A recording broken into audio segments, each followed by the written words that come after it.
အားလုံးပဲမင်္ဂလာပါခင်ဗျအဲ့တော့ကျွန်တော်တို့နောက်တစ်ပိုင်းသွားလိုက်ကြအောင်ဗျဒီအပိုင်းကတော့ Node.js ရဲ့ testing ဆိုတဲ့အပိုင်းကိုကျွန်တော် knowledge sharing လုပ်ပေးချင်တာဖြစ်ပါတယ်ကျွန်တော်တို့ application တစ်ခု develop လုပ်ပြီးဆိုရင် development time ကအင်မတန်မှကိုနည်းပါတယ်တော်တော်များများကျွန်တော်နိုင်ငံမှာ testing ရေးလေရေးထားဆိုတဲ့အကျင့်ကလည်းမရှိကြဘူးဗျအဲ့ဒါမကောင်းပါဘူးလုံးဝမကောင်းပါဘူးကျွန်တော်ကိုယ်တိုင်လည်း company အကြီးကြီးတွေမှာလုပ်ခဲ့ပူပါတယ်နော်မြန်မာပြည်မှာအကြီးဆုံးပါဆိုတဲ့ company တွေမှာလည်းလုပ်ခဲ့ပူတယ်မြန်မာပြည်မှာ startup ပါဆိုတဲ့ company တွေမှာလည်းလုပ်ခဲ့ပူတယ်startup company တွေကတော့ follow လုပ်ကြလေရှိတယ်ပေါ့နော်သူတို့ကတတ်နိုင်တဲ့လောက်ကောင်းအောင်ရေးချင်ကြနော်ဒါပေမဲ့ company ကြီးတွေမှာကတခါတလေမှာဘာဖြစ်လဲဆိုတော့သူတို့ project timeline ပေါ့နော် timeline တူတာတကြောင်ပေါ့နော်နောက်တစ်ခုကသူတို့ကservice မြန်မြန်ပေးချင်တာတကြောင် testing တွေရေးလေရေးထားမရှိဘူးဗျအဲ့ဒါမလုပ်သင့်ပါဘူးတတ်နိုင်တဲ့လောက် testing ရေးရမယ်အဲ့တော့ developing time ကိုလည်းတွက်တဲ့အချိန်မှာ testing time က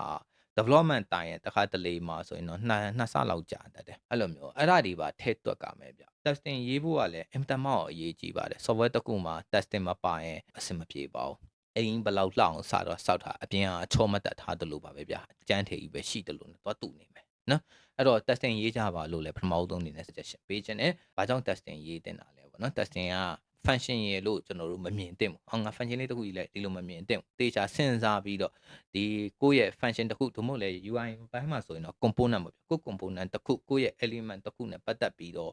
တေးချာtesting ကိုဘတ်ပေါင်းဆောင်တွေးပြီးတော့ရေးထားမယ်ဆိုရင်တကယ်လို့တစုံတစ်ယောက်ကပေါ့နော်လာပြီးတော့ပြင်လိုက်တယ်ဆိုရင်တော့ effect ဖြစ်သွားနိုင်တာဒီနော်တကယ် production ရောက်သွားတော့မှ error တက်သွားနိုင်တာတွေကိုကြိုတင်ပြီးတော့အများကြီးကာကွယ်ပေးထားနိုင်တယ်ဗျကျုံးနိုင်ငံမှာကြုံမှုကြမှာဗျကျွန်တော်ဆိုရင်တော့ခဏပြောထားတော့ရှိတယ် speak out လုပ်လေရှိတယ်ပေါ့နော်production ပေါ်ရောက်သွားတော့မှာဗျာuser တွေတကယ်သုံးနေပြီဆိုတော့မှ error ကောက်တတ်တာမျိုးနော်အဲ့ဒီ error အဲ့ထက်ဆိုးတာကကြတော့ production ပေါ်မှာမှပြင်တာဗျာတကယ်အင်တာမောက်အရန်ကိုစိုးပါတယ်နော် production ဆိုတဲ့ environment တစ်ခုကို developer ကိုလည်းပေး access မလုပ်တဲ့ပါအဲ့လိုမျိုးပါအဲ့တော့ကျုံးနိုင်ငံမှာတော့အင်တာမောက်ဒီအနေနဲ့ပတ်သက်ပြီးတော့အားနည်းလေးရှိတယ်မသိတာတော့မဟုတ်ပါဘူးဗျာတိကျပါတယ်နော်ဒီအထိုက်အလျောက် leader level project manager level လောက်ရောက်လာပြီဆိုတာ ਨੇ တိကျပါတယ်ဗျာနော်architect တွေလည်းတိတယ်နော် designer တွေလည်းတိတယ်အကုန်လုံးတိကျပါတယ်ဒါပေမဲ့လေ့ကျင့်မှုလိုက်နာမှုအားနည်းကြတယ်ပေါ့နော်အဲ့တော့ဒီ testing ဆိုတာကကျွန်တော်တို့အတွက်ကိုအများကြီးအထောက်အကူပြုပါတယ်ခင်ဗျာအဲ့တော့ testing တွေရေးကြပါပေါ့နော်အဲ့တော့ Node.js support ပေးထားတဲ့testing နှစ်မျိုးပေါ့နော်အဲ့ဒါက JEST နဲ့ React Testing Library ဆိုတာရှိပါတယ်ပေါ့နော်အဲ့တော့ဒီကနှစ်ခုကတော့ Node.js နဲ့ပတ်သက်ရင်တော့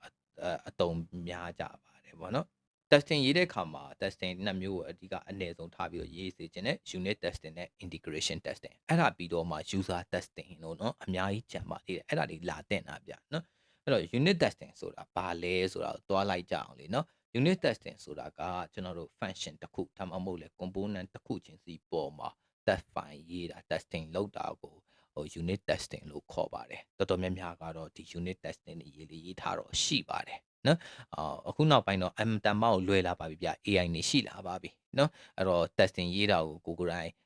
ဘတ်ပေါင်းစုံတွေးခေါ်ပြီးတော့မရေးနိုင်ဘူးဆိုရင်တော့ AI ကိုဒီ component နဲ့ပတ်သက်ပြီးတော့ testing ရေးပေးပါလို့ဒီ function နဲ့ပတ်သက်ပြီးတော့ testing ရေးပေးပါလို့ဆိုရင်တော့တော်တော်လေးကို cover ဖြစ်ပါတယ်ဗျာအချိန်နေလည်းအရန်မကုန်တော့ပါဘူးဒါကြောင့်မို့လို့ကိုယ့်ရဲ့ application ကို test ရေးပါပေါ့နော်ဒီဟာကကျွန်တော်ရဲ့လောက်တဲ့အတွေ့အကြုံအရပြောရမယ်ဆိုရင်အရန်လိုအပ်ပါတယ်ကျွန်တော် HPD ရကျွန်တော်လုပ်ဘူးတဲ့ company ဒီကြီးတွေပေါ့နော် international မှာကမ္ဘာ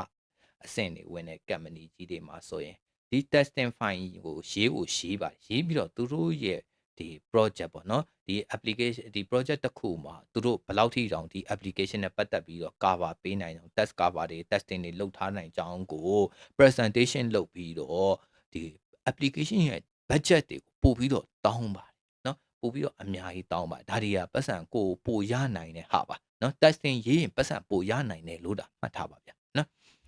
အဲ့တော့နောက်တစ်ခုကကျတော့ integration testing ကကျတော့ခုနတုန်းကလို့ function တစ်ခုတည်း component တစ်ခုတည်းကိုတာကတ်ထားတာတော့မဟုတ်တော့ဘူးသူက application ရဲ့ workflow တစ်ခုလုံးကိုတာကတ်ထားတာပါနော်အဲ့ဒါကို integration testing လို့ခေါ်ပါတယ်အပိုင်းနဲ့အများကြီးပုံမှာတစ်ခါတည်းတစ်ပြိုင်နက်တည်း testing စမ်းတာပေါ့နော်ဥပမာဆိုပါဆိုဗျာကျွန်တော်တို့ application ဒီမှာ example လေးကြည့်ကြည့်နော် login form လေးတစ်ခုဆိုရင် login form ရဲ့ button တစ်ခုတည်းကိုပဲ test လုပ်တာမဟုတ်ဘူး input box လေးတစ်ခုတည်းကို test လုပ်တာမဟုတ်ဘူးနော် import box ကနေစပြီးတော့ submit button နှိပ်တာ or submit button နေပြီးတော့တကယ်လို့ user ဆက်ဖြစ်ရင်ဘာလုပ်မယ်ဆိုတာရောမှားသွားရင်ဘာလုပ်မယ်ဆိုတော့အဲ့ဒါတွေကိုမှန်မှန်ကန်ကန်လုပ်ရလားဆိုတဲ့ flow တစ်ခုလုံး testing စမ်းတာကို integration testing လို့ခေါ်ပါတယ်နော် testing အမျိုးအစားတွေအများကြီးရှိပါတယ် okay နောက်တစ်ခုကကြတော့ဒီ Next.js မှာအသုံးများတဲ့ testing ကကြတော့ Jest ပါပေါ့နော်အဲ့တော့ဒီဟာကိုဘာကြောင့်ကျွန်တော်ကအနေငယ်ရှင်းပြတာလဲဆိုတော့ဟိုရှင်းနေအောင်လို့ကြားပူအောင်လို့ပါပေါ့နော်ဟို Jest ကကြတော့2001နဲ့2001ပေါ့နော်2001ကလေးရလာမသိဘူးရှိတာပေါ့နော်ဒါ JavaScript library တစ်ခုပါပဲ testing ရေးတဲ့ library တစ်ခုပဲအသုံးများပါတယ်အခုချိန်ဒီအသုံးအများဆုံးလို့ပဲပြောရမှာပေါ့ဗျာနော် GitHub မှာလည်း star တွေအများဆုံးကျွန်တော်တို့ကိုယ်တိုင်လည်းဒီဟာနဲ့ပတ်သက်ပြီးတော့ရေးခဲ့တဲ့အခိုက်အလျောက်တွေရှိခဲ့ပါတယ် Jest ကို install လုပ်မယ်ဆိုတော့အဓိက development ဖြစ်ရမယ်ပေါ့နော်ဒါကလည်းဘာမှတော့မခက်ပါဘူးဗျာဒီမှာ Jest ရဲ့ library ဒီ website ရှိပါတယ်တကယ်လို့ကိုကအရင်မကျွမ်းကျင်ဘူးဆိုရင်တော့သူ့မှာ documentation ရှိပါတယ် documentation လေးတွေ getting started ကနေလာဖတ်ပြီးတော့ step by step လုပ်သွားလို့ရပါတယ်ကျွန်တော်အချိန်ရရင်တော့ဒီ testing file ဘယ်လိုရေးရတယ်ဘယ်လို testing file ရတယ်ဘယ်လိုတွေးခေါ်နေစမ်းရတယ်ဆိုတဲ့ဟာတွေကိုအချိန်ရရင် playlist တစ်ခုလုပ်ပေးပါမယ်ပေါ့နော်ဒါကလည်းအရေးကြီးပါတယ်ဒါပေမဲ့ testing ရေးတဲ့အခါမှာလည်းကျွန်တော်တို့ example ပြနိုင်တယ်ဆိုတာကဗျာ limitation ရှိပါတယ်နော် limitation ရှိတယ်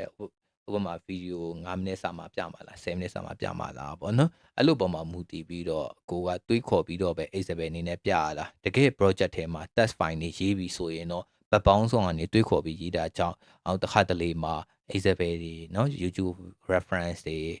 documentation reference တွေ